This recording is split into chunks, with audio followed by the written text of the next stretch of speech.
জিজ্ঞাসা করে, ও বান্দা, তোর জীবনের সব গুনাহ মাফ, একটা ছোট্ট একটা আমল আমাকে দেখা, যে আমলটা তুই আমি আল্লাহর জন্য দায়ী ভাবে করেছো, একটা ছোট আমল দেখা, তোরে মাফ করে দেবে।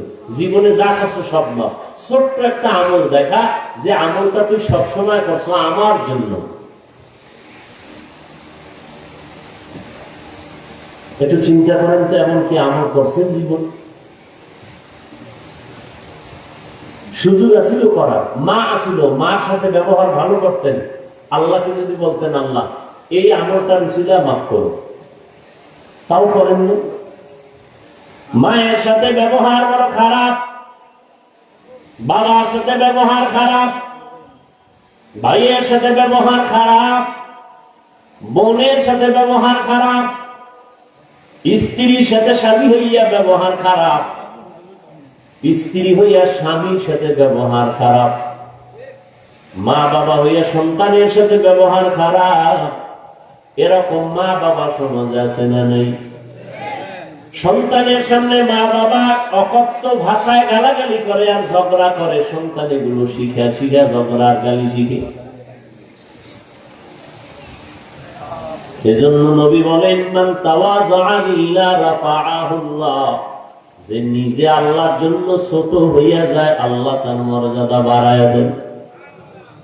আমার নবী অল্প টাইমে মক্কা নগরীর মানুষগুলোকে জান্নাতি মানুষ বানায় দিলেন, মাত্র 13 বছর। অথচ মক্কার মানুষ কত খারাপ, পৃথিবীতে ওদের মতো চরিত্রহীন মানুষ আর অন্যত্র ছিল না। মক্কার মানুষ এত চরিত্রহীন। কন্যা সন্তান হলে বাবা গলা টিপে কন্যাটারে হত্যা করে ফেলে, কেমন জালেম। মাত্র 13 বছরের মধ্যে নবী এই মানুষগুলোকে জান্নাতি মানুষ বানায় দিয়েছেন। নবী জাতের বাড়ি দেন নাই, সুন্দর বিনয়ী আদব বলা ব্যবহার। নবী একটা গালি দিয়েছেন, শুধু 13 বছর না, রসুলের জীবনে কখনো ভুলেও কাউকে একটা গালি দেন নাই। হাজারো গালি নবীকে দিয়েছে, নবী একটা গালির জবাবও দেন। আমাদের নবী কেমন আর আমরা তার উম্মত কেমন? নবীজি কোনদিন চোখ গরম করে কারো দিকে তাকান নাই। কেমন নবী! এই নবীর জন্য আসমান পাগল, জমিন পাগল, গর্তের পিপিলিকা পর্যন্ত পাগল, জঙ্গলের প্রাণীরা নবীর জন্য আশিক, গর্তের সাপ নবীর আশিক। এমনি না, নবীর মেজাজ বড় ঠান্ডা, নরম ব্যবহার আমার নবীর। রহমতের নবীর জবানে কোনো গালি নাই, কারো দিকে চোখ গরম করে তাকান না, কারো গালির জবাব দেন না, পারলে কারো উপকার করেন না, পারলে চুপ থাকেন, কারো ক্ষতি নবী করেন না। আর আমরা উপকার পারলেও করি না, চেষ্টা করি কেমনে ক্ষতি করা যায়। ভাই হইয়া ভাইয়ের ক্ষতি করে, ভাই হইয়া বোনের ক্ষতি করে, বোন ভাইয়ের ক্ষতি করে, আছে না নাই? বড়রা ছোটদের ক্ষতি করে, ছোটরা সুযোগ পেলে বড়দের ক্ষতি করে। 24টা ঘন্টা মানুষ মানুষের ক্ষতির জন্য প্রচেষ্টা চালায়, অপচেষ্টা চালায়। আমার নবী কোনদিন কারো ক্ষতি করেন নাই। নবীর এই ব্যবহারে কাফেরেরা নবীরে মানে না নবী বইলা, কিন্তু নিজেদের সম্পদ মুহাম্মদের কাছে আমানত রাখে। কারণ মুহাম্মদ এত সৎ, যত টাকা রাখি আমগো দুশ্মন হলেও আমাদের টাকার খেয়ানত হবে না।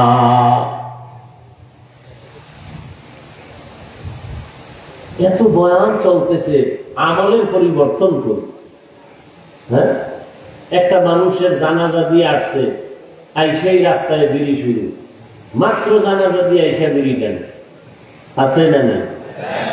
রাস্তায় লেগে গেছে, দুইজনে ঝগড়া কিলে দিল, জানাজা দিয়ে আওয়ার পর জানাজার মধ্যে কত কিলে দিলি লাগে, মোনাজাত দেও না দাও নিয়ে কিলে দিলি, আছে না না? কত ঝামেলা। এই মাইয়ের এই লাশ কেমন ছিল, এমন 10 বাড়ির মানুষটা ভালো ছিল, একটা হাদিস বানায় দিয়ে দিল। জীবনভর যদি সুদ খায় তো ভালো ছিল, কইলি ভালো হয়ে গেল, তওবা না করা পর্যন্ত।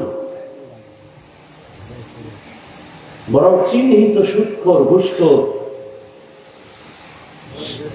এরা তো আল্লাহর আদালতের বড় জালিম। আল্লাহ কোরআন শরীফের 2 দল মানুষের ব্যাপারে বলছেন, আমি আল্লাহ নিজে যুদ্ধ করব। বুঝেন কত বড় খারাপ তারা। একদল হলো সুদখোর, আল্লাহ এদের ব্যাপারে বলছেন আমি নিজে যুদ্ধ করব। আর একদল যাদেরকে বলা হয় কোরআনের ভাষায় ওলি বা আউলিয়া, এদের সাথে যারা দুশ্মনী করবে, আল্লাহ পাক বুখারী শরীফের মধ্যে নবীকে বলেছেন আমি তাদের সাথে যুদ্ধ করব।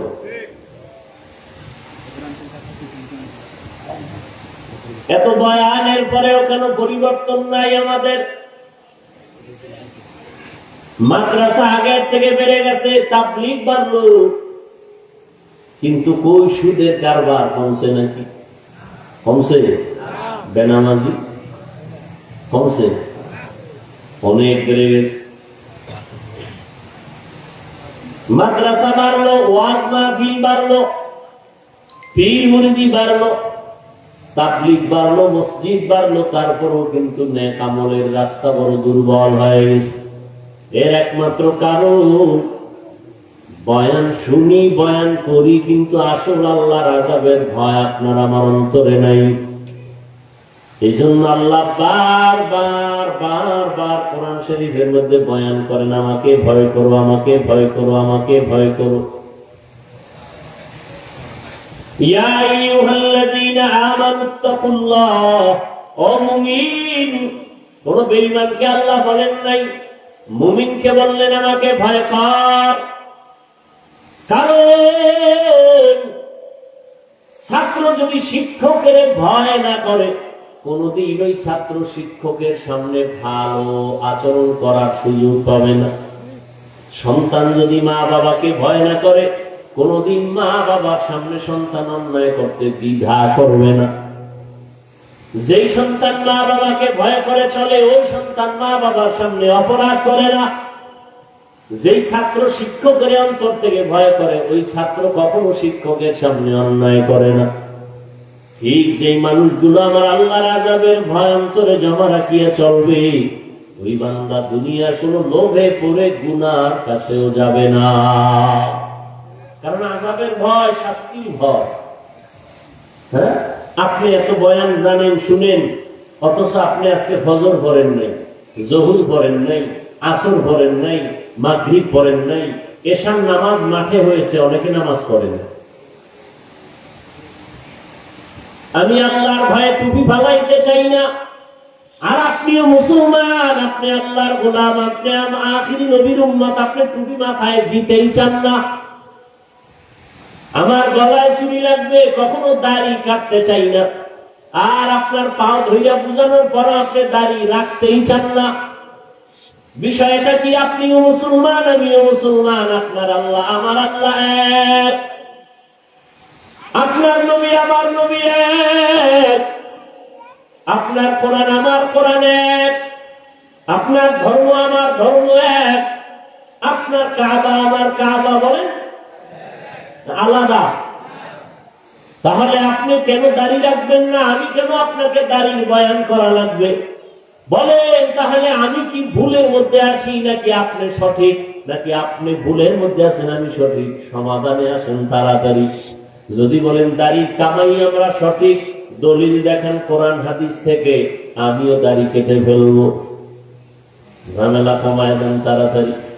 কোরআন হাদিসের দলিল চাইলাম না, চাইলাম কেন? কারণ দুনিয়াতে সব কিতাবে ভুল আছে, আমার আল্লাহর কিতাব আর হাদিসের মধ্যে কোনো ভুল নাই। আছে? থাকলে এখন কোরআন শরীফ জ্বালায় দিন, এখন দাড়ি কেটে ফেলবো, আল্লাহর বিরুদ্ধে বয়ান শুরু করবো যে আল্লাহ নাই।